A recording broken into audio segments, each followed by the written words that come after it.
Small flagship compact 8 smartphone with big battery, high na display, para sa napaka-cute po na 6.3 inches sa display lang. Magkano ba yan? Bayaran ko na. Hey guys, matagal ko rin pong pinag-isipan kung OnePlus 13T or OnePlus 13 bagay yung gagamitin ko as secondary phone. Dahil gusto ko po talaga ng maliit na smartphone para po i-partner guys sa may iPhone 16 Pro Max na ginagamit ko.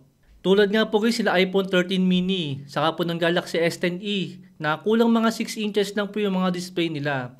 Napaka-perfect po ng mga smartphone yun para sa akin. Dahil po sa maliit na display nila.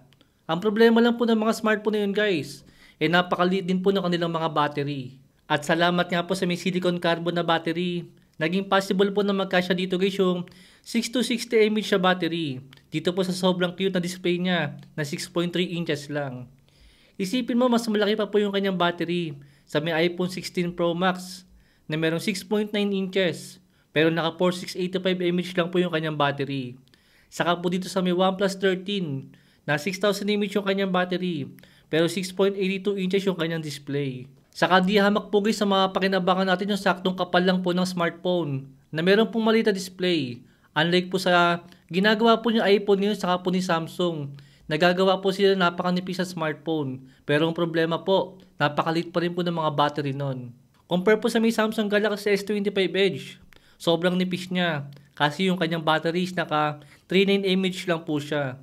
Compare nga po dito sa may 13T na meron 62 mAh siya battery. Actually sa lahat po ng mga China RAM na mga nagamit ko po ngayong taon, ito na po yung pinakamatagal kong nagamit na umabot nga po ng lagpas isang buwan. Di napaka-perfect po sa akin ng ganitong klase ng smartphone. At mamaya guys, sasagutin ko rin po sa inyo kung totoo ba yung issue po sa may Messenger na delay daw po yung Messenger ng mga China RAM po ng mga smartphone.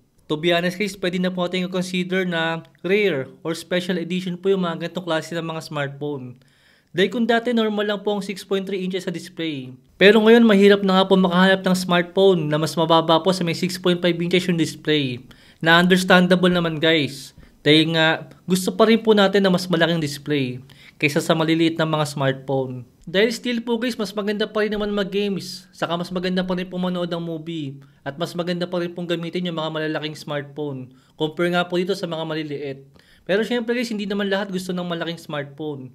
Meron po sa inyo na gusto ng flagship na specs, pero sa maliit lang po na display. Pero sa totoo lang guys, kung sakaling nga pong gagamit po kayo ng 6.3 inches na display ngayon 2025, siguro sa mga unang araw maninibago po kayo. Pero pagka umabot na po kayo guys ang lagpas 1 week or kulang isang buwan, doon nyo po masasabi na sakto lang pala yung 6.3 inches sa display ngayon 2025.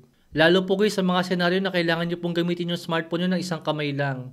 Doon guys makapakinabangan nyo yung maliit po na display. Pero syempre guys malaking factor din po dito yung mismong size po ng kamay natin. Magmumukhang sakto lang sa'yo yung malaking smartphone pagka po malaki nga yung kamay natin. Pero pagka gumamit nga po kayo ng maliit na smartphone, nako po, sigurado dun mo ma-appreciate na yung malaking kamay mo, pagka gumamit ka ng maliit na smartphone, sobrang komportable po niyang gamitin. Kumbaga, kaya mong abutin lahat ng corner ng display niya pagka nga po maliit yung display. Compare sa malaking display ng smartphone, na obligado po dalawang kamay natin siyang gamitin.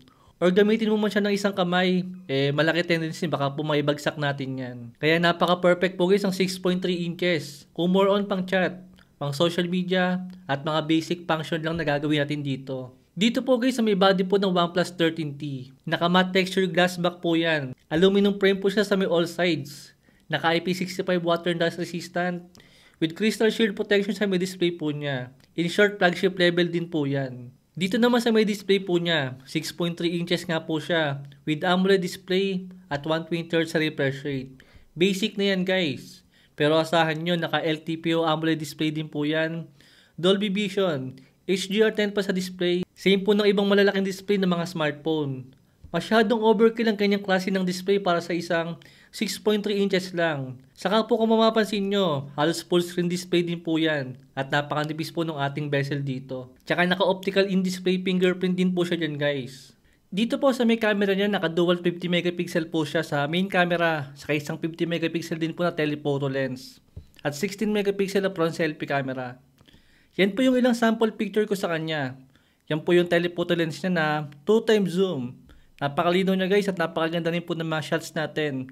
At detailed pa rin po siya kahit naka 2x zoom. I think almost flagship level din po guys yung kanyang camera dito. Samahan pa nga po guys sa 50 megapixel na telephoto lens na madala nga po natin makita sa mga game phone ngayon sa mga kulang 30,000 po ng mga presyo. Dahil maasahan po natin yung kanyang camera kahit saang occasion po, kahit malinaw or madilim, maganda pa rin po yung kakalabasin ng picture natin. Meron din po palang additional na button po dito guys ang OnePlus 13T. Hindi po siya katulad guys so nasa OnePlus 13 na meron po siyang alert slider. Itong kay OnePlus 13T, same po siya guys so nasa iPhone. Action button na po siya. In short, pwede po siyang pang quick access sa mga certain command na ginagawa po natin ng madalas. Itong charger po niya guys is meron nga po siyang 80 watts sa charger. 6 to 60 mAh siya battery. Halos isang oras lang guys is full charge po yan agad. Pero ang matindi nga po dito guys sa may battery drain test ko, isinabot lang naman siya guys ang kulang 17 hours. Naka-wifi siya. Naka-high ang refresh rate. Nakasagad pong resolution. Just reminder lang guys, Snapdragon 8 Elite to.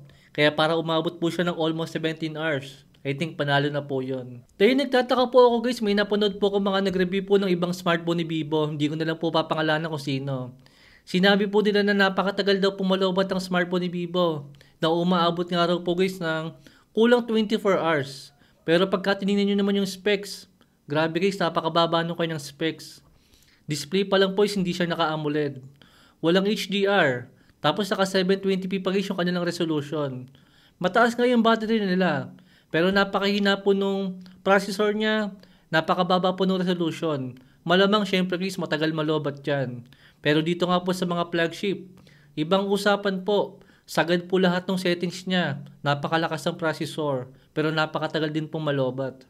Dito po sa may thermal lang Snapdragon 8 Elite, medyo kabado ako dito guys nung sinubukan ko nga po siya. Hindi masyado nga pong maliit yung kanyang body. Kaya sana po natin na iinit ito ng sobra compare po sa ibang smartphone na merong malaking body tulad po ng OnePlus 13. Naalala niyo po si iQOO Neo 10 Pro Plus, 8 Elite po yung kanyang processor. Umabot po siya ng 49 degrees Celsius sa may temperature. Sakto lang po yung temperature niyan guys. Pero hindi po siya tulad ng iba na nag-overheat po sa isang oras. Then si Realme GT7, 8 Elite po yon. Pero yung naging temperature po niya is 45 degrees Celsius naman. Then si OnePlus Ace 5 Pro, 8 Elite din po yon. Pero nag-overheat po siya guys. Yung mga nabanggit ko po na yan guys, mga malalaking smartphone po yan. Umabot nga po ng 45 to 50 degrees Celsius yung temperature. Kaya normal lang po yung ganyang klase ng temperature sa malaking smartphone. At itong si OnePlus 13T, sa isang oras na benchmark stresses na ginawa ko sa kanya, isinabot po siya ng 49 degrees Celsius. Nagsimula po siya ng 49, then naging 48, at 49 po ulit, at 49 po ulit sa pang isang oras. Hindi na po siya umabot ng 50 degrees Celsius sa may temperature niya. Magandang temperature niyan guys, para sa gantong kalakas at gantong kaliit po na smartphone. Kaya kung usapang gaming lang baka sa may display lang po kayo mabitin sa kanya. Pero sa may performance niya, sobrang panalo to. Yan po yung sample natin sa may Crystal of Atlan. Sagad po lahat ng settings siya dyan. At napaka-stable po niya sa may 60 FPS sa gameplay. Alam niyo po yung pinaka-best example po dito guys sa may OnePlus 13T. Para po kayong bumili guys ng Mio Sporty. Pero kinuha niyo po guys yung makina po ng X-Max. Then nilagay niyo po sa maliit na motor. Or para po kayong bumili guys ng 2-door po na sports car. Maliit lang po siya. Pero grabe guys, napakatulin. Yan po guys si OnePlus 13T. Hindi mo siya pwedeng ismulin dahil kakainin po ng buhay ang mga smartphone po nila Infinix, nila Poco, at saka po nila iQOO na mga gaming phone din. Dito naman po sa may Diablo Immortal. Ito ulit guys yung settings natin. Nakaset po siya sa may 60 FPS sa gameplay. Walang kahirap-hirap, napaka-smooth niya at wala pong delay sa kalag. Pero feeling ko yung mga gagamit po ng ganitong klase ng mga smartphone, yan po guys yung mga tao na hindi naman mga gamer. Pero gusto rin po ng flagship na smartphone na mayroong maliit na display. Tulad nila Samsung S25 at iPhone 15. Pero kung specs po ang pag-uusapan, lamang na lamang po dyan guys ang OnePlus 13T. Dyan po kay Samsung, saka po kay iPhone. Tapos mas mura pa. Sinubukan ko rin po siya sa may Delta Force. Pagtapos po ng isang game, umabot lang po siya guys ng 42 degrees Celsius. Sakto lang po guys yung ganyang klase ng temperature. Maganda rin po yung nakuha nating gameplay sa kanya at expected na po yan dahil nga naka 8 Elite yan guys. Sa mobile data po niya, supported din po yan guys ang 5G na mobile data. Kaya wala rin po tayong problema sa may data dito. Sa mga napanood ko po guys sa review po ng OnePlus 13T, ang isang nakukulangan lang daw po sila dito guys is wala po siyang wireless charging. Saka po yung kanyang charging port dito guys dahil naka USB 2.0 nga lang daw po siya. Pero kung sakali po na hindi naman tayo gumagamit ng OTG dito guys sa smartphone natin, I think hindi naman na yan big deal. Considering na yung kanyang storage type ay mabilis naman, na merong UFS 4.0. Saka mabilis din po yung ating charger na 80 watts nga. Kumbaga kung sakalin lang po gumagamit tayo ng OTG or USB, doon po kayo mababagalan sa kanya. Pero kung hindi naman, hindi na po yung big deal. Yung sa Messenger nga po palagi sa mga China ROM, kasama rin po yung mga iQOO, mga Redmi, basta mga China ROM po. Kasama rin po itong OnePlus 13T. Ang napansin ko lang po sa may Messenger niya, yes guys, medyo delay nga po siya minsan. Pero minsan lang naman siya guys. Kumbaga may mga pagkakataon po na pag magsisend po ako ng message sa kanya, parang minsan ayaw po niya mag-send agad. Kumbaga maghihintay pa po tayo ng ilang segundo bago po siya mag-send. Pero hindi naman po siya ganun kadalas. Kumbaga once a day lang po siya nangyayari. Pero hindi naman siya madalas na nangyayari guys. Tapos may mga pagkakataon din po na minsan po hindi siya nakaka-receive ng message kahit alam ko may nag-message sa akin. Dahil nga po sa isang smartphone ko, kumbaga dalawang smartphone po yung gamit ko. May mga message po na hindi po niya agad natatanggap. Pero sa isang smartphone po na ginagamit ko, is na-receive ko na po doon yung message. Pero hindi naman yan big deal guys dahil majority naman po ng mga China ROM is ganyan po talaga guys. Saka hindi naman po siya ganun kadalas sa experience ko nga po. May mga pagkakataon na hindi ko siya na-experience sa buong maghapon pero minsan kinabukasan na-experience ko siya. Kumbaga lilipas po yung ilang araw okay naman siya.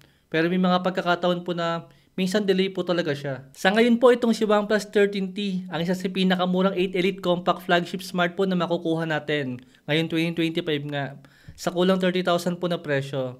Dahil yung ibang mga compact flagship smartphone is mga naka-Dimensity po yung mga processor nila. Saka yung iba guys is lagpas 30,000 pa. Meron nga po pala tayo guys na ongoing giveaway sa ating Gaming Tech Tips sa channel. Tingnan nyo po yung video dun guys, yung latest video natin. Para po malaman nyo kung paano pong sumali. May link po tayo guys sa OnePlus 13T sa may comment section kung gusto nyo pong umorder ng smartphone na to. At ibebenta ko rin to guys. Ipopost ko na lang po siya. Thanks for watching!